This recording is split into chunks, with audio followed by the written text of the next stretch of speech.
नमस्कार, स्वागत है आपका सत्यहिंदी.com के खास कार्यक्रम सुनिए सच में। मैं हूं नीलू व्यास और इस प्रोग्राम के जरिए आप तक पहुंचाती हूं दिन भर की 5 बड़ी खबरों का विश्लेषण। तो चलिए शुरुआत करते हैं आज की हेडलाइन से। किसान आंदोलन स्थगित, 11 दिसंबर से घर लौटेंगे किसान। भीमा कोरेगांव मामले में 3 साल बाद जेल से बाहर आई सुधा भारद्वाज। गुजरात दंगा मामले में फिर से जांच कराने की मांग, सुप्रीम कोर्ट ने फैसला किया सुरक्षित। कुल्लू में हेलीकॉप्टर मामले पर संसद में बोले रक्षा मंत्री, होगी ट्राई सर्विस से जांच। और मध्य प्रदेश में एसपी ने सिखों और मुसलमानों को बताया आतंकी, कांग्रेस बोली पद्मश्री को।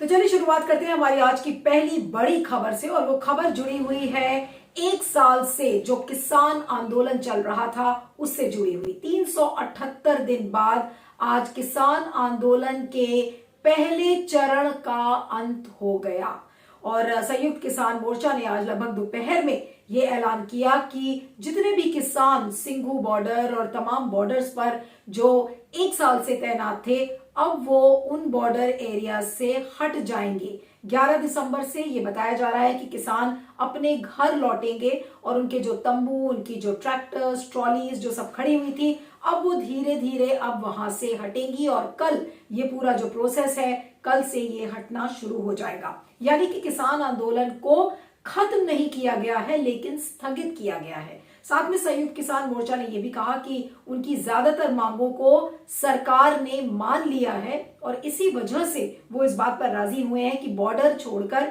किसान अब अपने घर लौटेंगे। लेकिन उनकी जो समस्याएं हैं एमएसपी को लेकर, एमएसपी पर जो समिति बनी है उस पर देखना यह होगा कि एमएसपी के मामले में अभी भी किसानों को ज्यादा कुछ नहीं मिला है। अब एक बार जब समिति का गठन होगा, समिति पर कैसे दबाव बनाएंगे किसान, क्योंकि इन किसानों ने ये कहा है कि हर महीने वो जो सरकार के वायदे हैं उनकी समीक्षा करेंगे और समीक्षा में 15 जनवरी को जो समीक्षा बैठक होगी उसमें ये पता करेंगे कि जो किसान जो सरकार ने जो वायदे किए हैं वो कितने पूरे हुए हैं। अब 11 दिसंबर को विजय जुलूस निकाला जाएगा और आज शाम को एक फतेह अरदास भी लगभग 5:30 बजे हुई थी। लेकिन सरकार इसको अपना बड़ा आउटरीच प्रोग्राम बता रही है कि देखिए हमने किसानों का दिल जीत लिया। लेकिन सरकार ये भूल रही है कि यही किसान जिनको इसी सरकार ने आंदोलन जीवी, परजीवी, आतंकवादी, खालिस्तानी बताया था, उन्हीं किसानों की दबाव की वजह से आज मोदी सरकार को घुटने टेकने पड़े हैं। उनकी मजबूरी ये थी कि तब उत्तर प्रदेश, उत्तराखंड, पंजाब जैसे राज्यों में जहां पर चुनाव है तो उनको लग गया कि किसान इनके लिए मुश्किल खड़ी कर देंगे, क्योंकि उन राज्यों में बीजेपी के नेताओं का या बीजेपी के जो सहयोगी दल हैं उनके नेताओं का चुनावी मैदान में या किसी भी पब्लिक कार्यक्रम में निकलना मुश्किल हो गया था। तो बीजेपी अपनी खाल बचाने के लिए उसने कम से कम ये सारी डिमांड्स अभी के लिए मान ली है। लेकिन किसानों का ये कहना है कि हमने आंदोलन को स्थगित किया है लेकिन ये आंदोलन अभी भी जारी रहेगा। उनका जो मिशन उत्तर प्रदेश है, मिशन उत्तराखंड है, ये जारी रहेगा और वहां पर एमएसपी को कैसे लागू किया जाएगा, उन राज्यों में जो अलग अलग जो किसानों की डिमांड्स है उनको सरकार कैसे पूरा करती है। और इन्हीं किसानों ने ये कहा है कि अगर हमको जरा सी भी इस बात का एहसास होगा कि अगर सरकार इनके साथ धोखाधड़ी कर रही है तो ये किसान उतनी ही भारी संख्या में वापस दिल्ली की ओर आएंगे। तो यानी कि आज एक बड़ा ऐलान, एक बड़ी जीत किसानों के लिए, एक बड़ी जीत लोकतंत्र के लिए। लेकिन सबसे बड़ा सवाल यह है कि क्या मोदी सरकार इस आंदोलन से सबक सीखेगी? क्या मोदी सरकार अपने अहंकार को छोड़ेगी? आज भी जो चिट्ठी किसानों के पास गई थी वो कृषि सचिव मिस्टर अग्रवाल की लिखी हुई चिट्ठी थी। कृषि मंत्री ने उस पर हस्ताक्षर नहीं किए। प्रधानमंत्री नरेंद्र मोदी ने किसानों से बातचीत करने की कोई पहल नहीं की। तो यानी कि मोदी सरकार झुकी लेकिन उसका अहम अभी भी नहीं झुका है। अभी भी वो अपने आप को बड़ा बता रहे हैं, अभी भी ये कह रहे हैं कि देखिए किसानों के हित में हमने ऐसा किया। लेकिन असलियत ये है कि ये मोदी सरकार की मजबूरी थी और किसानों ने इसी अहंकारी बीजेपी सरकार को उसकी जमीन दिखा दी। अब ये आंदोलन किस रूप में आगे बढ़ेगा ये देखना होगा। लेकिन आज एक बड़ा दिन लोकतंत्र के लिए, एक बड़ा दिन वो सारे आंदोलनकारियों के लिए जो कि जनता की आवाज बनकर सड़क पर उतरते हैं। इस पर फीडबैक दीजिएगा, मैं आगे चलती हूँ। अब बात करते हैं एल्गर परिषद माओवादी लिंक की जो आरोपी थी सुधा भारद्वाज की, जी हां, आज 3 साल बाद वो बॉम्बे जेल से बाहर निकली और उनको जमानत पर छोड़ा गया है। वकील हैं, कार्यकर्ता हैं और 3 साल बाद जब वो आज जेल से बाहर आई हैं तो एनआईए की विशेष अदालत ने उन्हें रिहा किया है। शर्त इसकी कि 50,000 रुपए का बेल बॉन्ड यानी कि मुचलका उन्होंने साइन किया है और उसके बाद उनको रिहा के निर्देश दिए गए हैं। और उनके ऊपर आरोप ये लगा था कि उन्होंने ऐसा कहा अपने भड़काऊ भाषण में कि इस केंद्र सरकार को उखाड़ कर फेंक देना चाहिए, लेकिन 1 दिसंबर को बॉम्बे हाईकोर्ट ने उनको डिफॉल्ट बेल दे दिया और 1000 दिन की लगभग जेल के बाद। और 2017 में ये भीमा कोरेगांव में ये कहा जा रहा था कि भड़काऊ भाषण दिया गया था, जिसके बाद हिंसा भड़की और उसी में सुधा भारद्वाज और इनके तमाम साथियों को जेल में डाला गया, ये कहते हुए कि ये सारे अर्बन नक्सल्स हैं। और अर्बन नक्सल की जो संज्ञा थी वो खुद प्रधानमंत्री नरेंद्र मोदी ने दी थी। तो आज ये पहली अर्बन नक्सल थी कथित रूप से जो कि आज जेल से बाहर आई है। अब सवाल ये उठता है कि जो बाकी लोग हैं उनका क्या होगा जो एल्गार परिषद में है, तो उनको कब रिहा किया जाएगा। लेकिन आज international human rights defenders day है। आज ही के दिन किसान आंदोलन की भी एक बड़ी जीत है।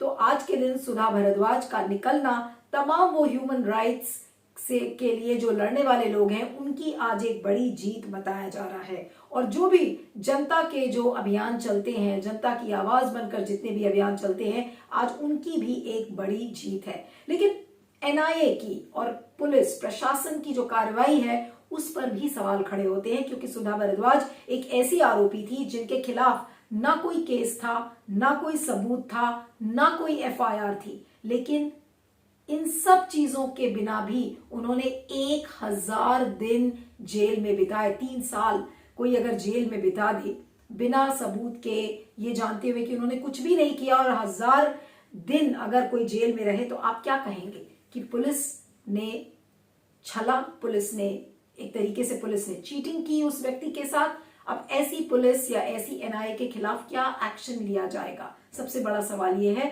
लेकिन वो 3 साल सुधा भारद्वाज की जो जिंदगी में, इन्हें क्या एनआईए वापस कर पाएगा, इस पर सोचिएगा। लेकिन आज एक बड़ा दिन है सुधा भारद्वाज के लिए, तो है ही, पीपल्स मूवमेंट के लिए है, ह्यूमन राइट्स डिफेंडर्स के लिए है। लेकिन एनआईए की जो कार्यशैली है, उनकी जो काम करने की जो पूरी कार्यशैली है, उस पर सवाल खड़े होते हैं कि कैसे बेकसूर लोगों को जेल के सलाखों के पीछे भेज दिया जाता है, बिना उनके परिवार के सोचे, बिना उनकी जिंदगी के बारे में बिना सोचे हुए ऐसे झूठे केसों में लोगों को जेल में डाल दिया जाता है। अब सवाल उठता है कि सुधा भारद्वाज तो जेल के बाहर आ गई, लेकिन एल्गार परिषद में जो बाकी आरोपी हैं वो कब जेल से बाहर निकलेंगे, इस पर फीडबैक दीजिएगा, मैं आगे चलती हूँ।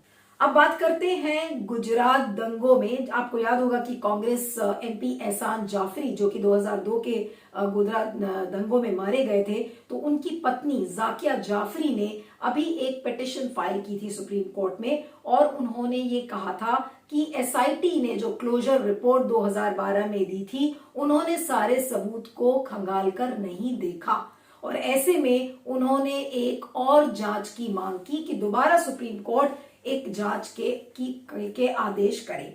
और जाकिया जाफरी ने कल सुप्रीम कोर्ट से क्या कहा था, उन्होंने कहा था कि इस फ्रेश जांच की जो हम मांग कर रहे हैं, इसका मकसद ये नहीं है कि हम नरेंद्र मोदी के इन्वॉल्वमेंट की हम बात कर रहे हैं, जो उस समय मुख्यमंत्री थे गुजरात के, लेकिन इस पूरे दंगे में एक बड़ा षड्यंत्र है, एक बड़े षड्यंत्र की बात कही है, जो तीस्ता सीतलवाड़ ने ये पिटीशन फाइल किया है जाकिया जाफरी का, और जिसके वकील जाकिया जाफरी के खुद कांग्रेस के वरिष्ठ नेता और वकील कपिल सिब्बल हैं। तो उन्होंने कहा था कि ये पूरा लार्जर कॉन्स्पिरेसी है, और उस कॉन्स्पिरेसी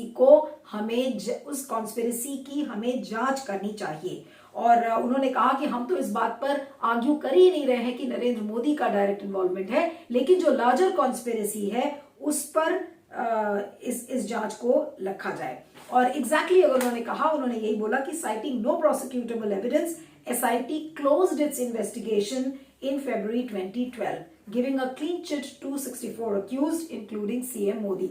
यानी कि 2012 में जो SIT ने क्लोजर रिपोर्ट दी थी, उन्होंने कहा था कि कोई प्रोसिक्यूटेबल एविडेंस नहीं है, इस वजह से हम इस रिपोर्ट को क्लोज कर रहे हैं। लेकिन और मुकुल रोहतगी ने भी कहा कि इस जो पॉट को बिल्कुल बॉइलिंग नहीं रखना चाहिए, कोई एविडेंस नहीं है और आप इसको जबरदस्ती के लिए इस इशू को जिंदा कर रहे हैं। लेकिन जो जाकिया जाफरी के जो वकील थे उन्होंने कहा कि जिस तरीके से डेड बॉडीज को दिखाया गया सारे टीवी चैनल्स पर, मुस्लिम्स का इकोनॉमिक बॉयकॉट किया गया और वो तमाम जो चीजें थी, इन चीजों को एसआईटी ने बिल्कुल ध्यान नहीं दिया।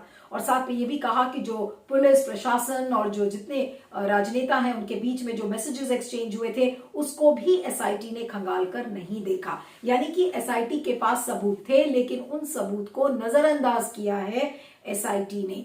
इन बातों को जाकिया जाफरी के वकील कपिल सिब्बल ने ये बातें कही हैं। अब आज सब तरफ के आर्ग्यूमेंट्स पूरे हो गए, स्टेट गवर्नमेंट के, एहसान जाकिया जाफरी के और उधर मुकुल रोहतगी जो गुजरात गवर्नमेंट की तरफ से लड़ रहे थे, तो उन्होंने भी अपने सारे आर्ग्यूमेंट्स को क्लोज कर दिया है। आर्ग्यूमेंट्स का ट्रांसलेशन हो गया है और अब सुप्रीम कोर्ट ने अपना फैसला सुरक्षित रखा है इस मामले में। अभी ये नहीं पता कि ये फैसला कब आएगा, लेकिन फैसला सुरक्षित रखा है, इसलिए जब भी आएगा और अगर इसमें जांच के आदेश होते हैं कि फिर से इसको रीओपन अगर केस को किया जाता है, तो जाहिर सी बात है कि इस पर जो गोधरा का जो एक जो जिन है वो एक बार फिर से खुलेगा और अगर वो खुलेगा तो प्रधानमंत्री नरेंद्र मोदी पर भी उसकी आंच आएगी, सवाल खड़े होंगे और एक बार फिर से गोधरा दंगों के जरिए एक बार फिर से नरेंद्र मोदी के शासन पर, प्रशासन पर, उनके ऊपर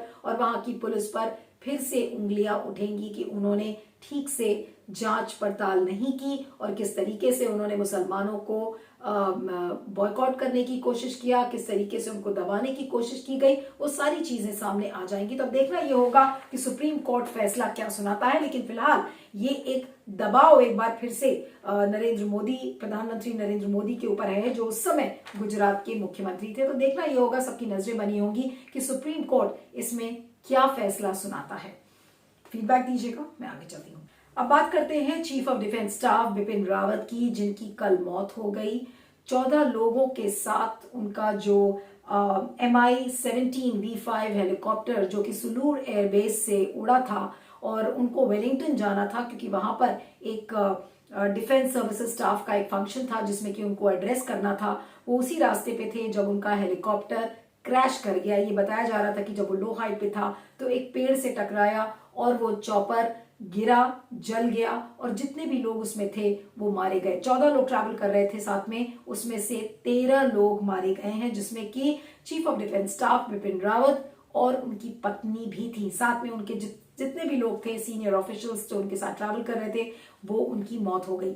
आज रक्षा मंत्री राजनाथ सिंह ने दोनों सदनों में, लोकसभा और राज्यसभा में, इस बात को सूचित किया और एक स्टेटमेंट में उन्होंने इस पूरे हादसे को बताया कि कैसे ये हादसा हुआ कि वो शेड्यूल विजिट पर थे और सुलूर एयरबेस से उन्होंने लगभग 11:48 पर वो उड़े थे। 12:15 बजे उन्हें वेलिंगटन में लैंड करना था, लेकिन 12:08 पर ही जो उनका चॉपर है, उनका जो हेलीकॉप्टर था, वो ATC से उसका कनेक्शन टूट गया था और जब कुछ लोग पास गए उस जगह पर तो उन्होंने देखा कि एक इंडियन एयरफोर्स का जो हेलीकॉप्टर है वो जलकर खाक हो गया था।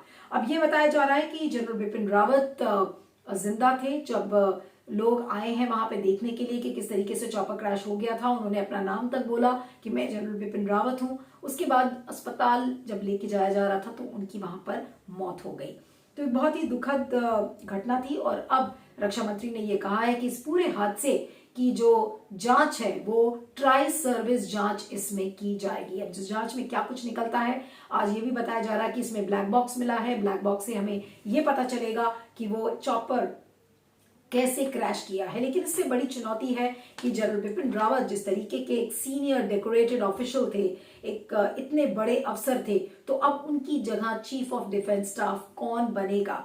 क्या किस हिसाब से सीनियरिटी और मेरिट जो कि एक बिपिन रावत में देखकर उनको देश का पहला चीफ ऑफ डिफेंस स्टाफ बनाया गया था, तो उनका रिप्लेसमेंट कौन होगा, उनकी जगह कौन आएगा, ये भी एक सरकार के लिए चुनौती है। लेकिन कल जो कैबिनेट कमेटी ऑन सिक्योरिटी की एक मीटिंग हुई थी शाम को, उसमें ये कहा गया था कि सीनियरिटी और मेरिट के हिसाब से ही किसी का चयन किया जाएगा। तो अब देखना यह होगा कि बिपिन रावत की जगह देश का दूसरा CDS कौन बनता है, लेकिन एक दुखद खबर कि देश ने अपने एक इतने जाबाज ऑफिसर को खो दिया।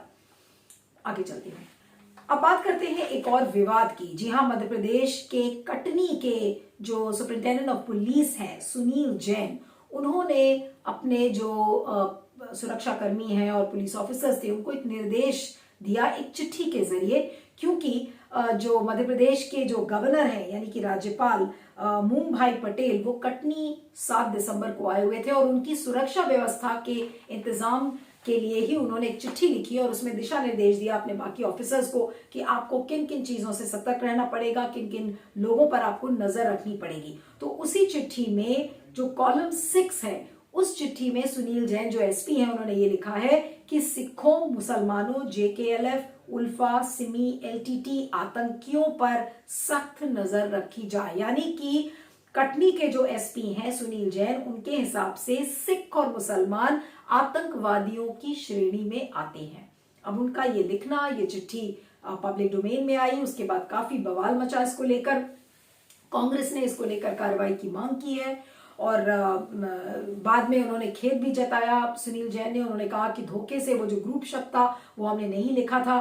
कांग्रेस ने यह भी कहा कि अब ऐसे ऑफिसर्स को तो बीजेपी पद्मश्री से नवाजेगी, क्योंकि बीजेपी का यही एजेंडा है कि सिखों और मुसलमानों और जो अल्पसंख्यक हैं आप उनको आतंकवादी बताएं। लेकिन सवाल ये उठता है कि इस तरीके की भाषा, इस तरीके की लापरवाही एक एसपी लेवल का ऑफिसर अपने चिट्ठी में कैसे लिख सकता है और सिखों को, मुसलमानों को आतंकवादी बताना, और ये हम कैसे मान लें कि ये चिट्ठी लिख दी गई और उनकी नजर भी इस पर नहीं गई कि सिखों और मुसलमानों को आतंकवादी बताया गया है। तो इसको लेकर एक अच्छा खासा बवाल शुरू हो गया है, लेकिन दिखाता है कि जो अफसर है मध्य प्रदेश के, जिसे कि आप हिंदुत्व की प्रयोगशाला मानते हैं, और वहां का जो शासन है, प्रशासन है, वो किस तरीके से अल्पसंख्यकों को ट्रीट करता है। और यही चीज वहां के जो अफसर हैं, पुलिस अफसर्स हैं, उनके माइंडसेट में भी इस तरीके की चीजें गड़ी हुई हैं। क्योंकि अगर आपके at the back of the mind अगर ये सब चीजें होती हैं तो आप इन्हीं चीजों को गलती से या जानबूझ के, आप जैसे भी कह लीजिए, आप लिख ही देते हैं। और ये चिट्ठी जो है